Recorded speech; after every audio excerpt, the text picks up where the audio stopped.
Forget the narratives, ignore the preseason polls. Indiana basketball is quietly loading up for a resurgence, and the rest of the Big Ten might not be ready.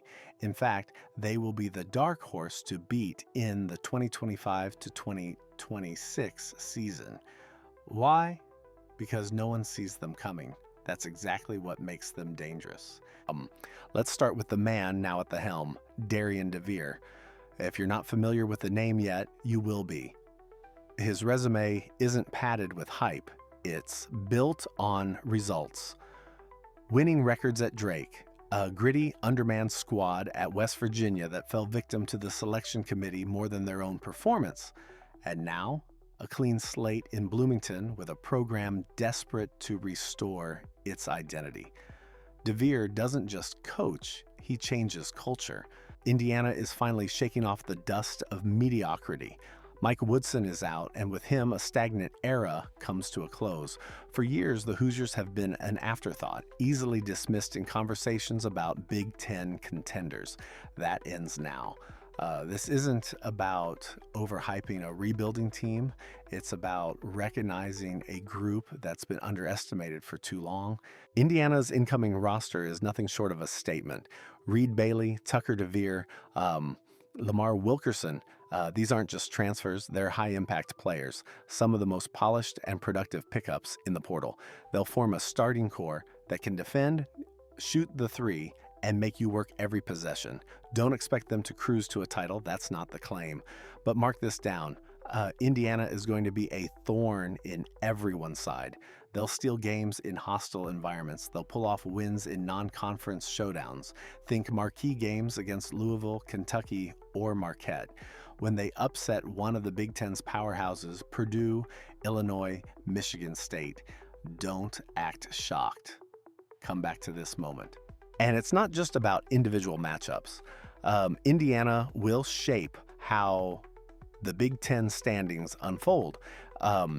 Every team with tournament hopes will dread seeing the Crimson and Cream on their schedule. For the first time in a long time, beating Indiana will mean something. This isn't just about restoring pride, it's about rewriting the narrative. Indiana basketball hasn't been feared in decades, but that's changing. The swagger is returning. The colors, the jerseys, the legacy, everything is trending up. The Big Ten should take notice. This team might not be penciled in for a championship run, but they're no longer a check mark on your schedule either. They'll defend, they'll shoot, they'll compete, and when March arrives, don't be surprised if Indiana is still in the conversation, proving they belong on the big stage again. Make no mistake, Indiana basketball isn't just turning the page. They're writing a whole new chapter. And if you're not paying attention yet, it won't be long before this group forces its way into the spotlight. What was once a program drifting through irrelevance is now a rising threat in the Big Ten under the direction of head coach Darren Dere, known for building tough, disciplined, and overachieving teams at both Drake and West Virginia. Deve brings a fresh identity to a storied program desperate for relevance. And from what we're seeing, the transformation is already underway. Here's the reality. Taking down Indiana in 2025 or 2026 is going to mean something again. It's going to be the kind of victory that strengthens resumes, not a checkmark on the schedule. Because the Hoosiers, for the first time in years, are a team you don't want to face. The projections, laughable. The betting lines, likely skewed. The national consensus, way off. This team is going to outperform expectations in every measurable way. That's not speculation, that's belief backed by talent, by strategy, and by opportunity. And speaking of opportunity, Indiana's conference slate is already laying the groundwork for their rise. Let's break it down.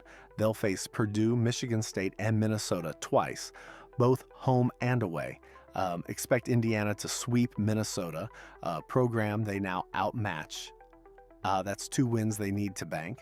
The matchups with Purdue and Michigan State. Those are battles, but even a split would be massive and entirely within reach for this resurgent squad. Then come the single matchups, and here's where Indiana can really make noise. Hosting Iowa, Nebraska, Northwestern, Oregon, Penn State, Washington, and Wisconsin at Assembly Hall is a golden opportunity. On paper, several of these are winnable.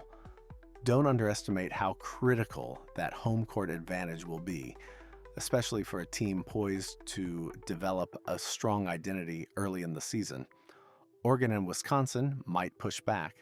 Iowa could bring some firepower, but Indiana has the personnel to hang tough and the shooting depth to finish games. These aren't blowout wins, they're statement wins. And here's the thing, the experts won't see this coming until it's too late.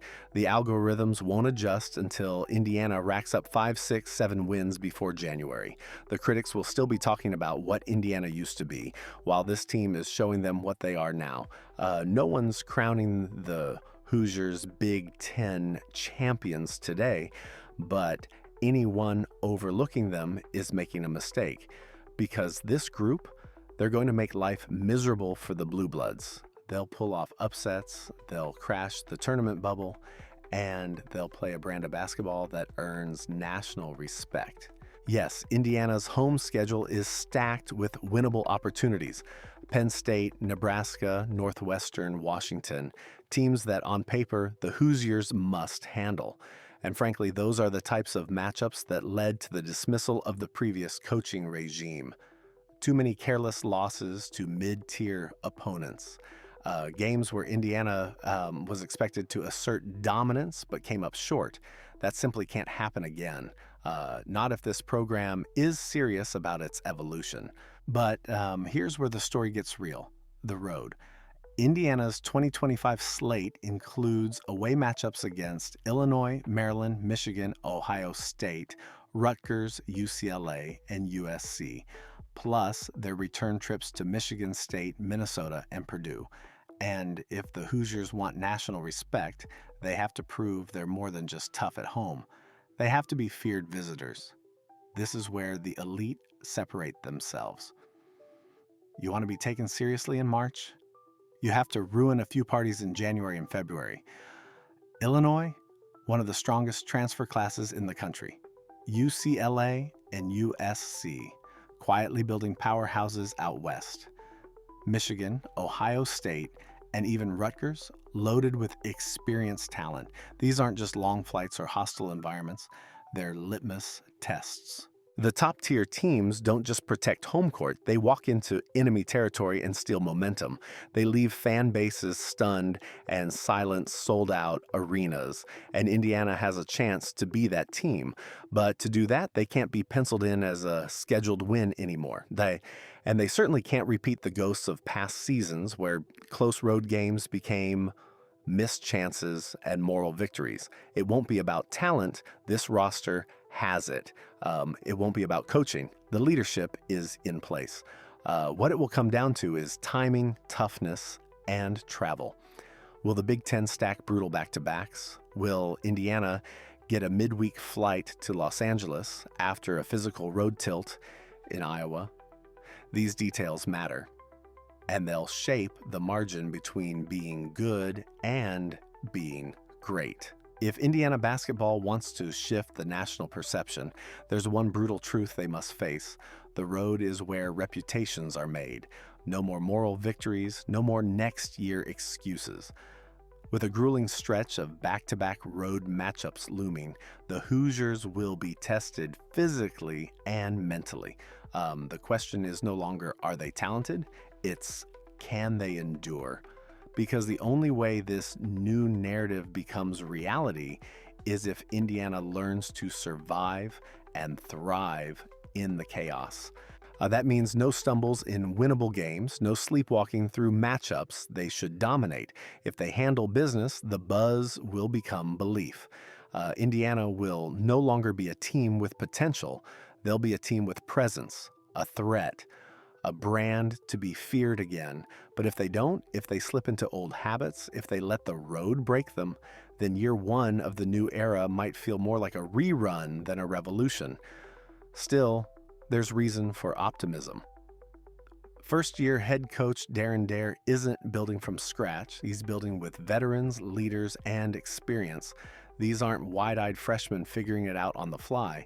This is a group that's played real college basketball, and they've got the battle scars to prove it. That's why people inside the program aren't just hopeful, they're confident. And maybe you should be too.